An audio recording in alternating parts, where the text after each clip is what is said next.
I'm Isaac. I'm a Digital and Technology Solutions Apprentice at Goldman Sachs. I think this is going to be different to my computer science degree because it's quite kind of management centered and product management is quite important in it. And that's not something I'd experienced at all at my bachelor's. It was very technical, so I'm really looking forward to this.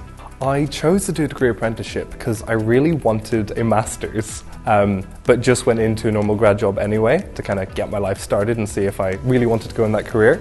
So I'm a software engineer in the asset management division. My first week has been really good so far. I've been really enjoying it. It's a bit intense, but that's what I expected, that's what I want. Digital technology excites me because it's just the future in everything we can do. There's no company that's not going to be touching something like this anytime soon. It's just a really interesting area to be in. It challenges you every day.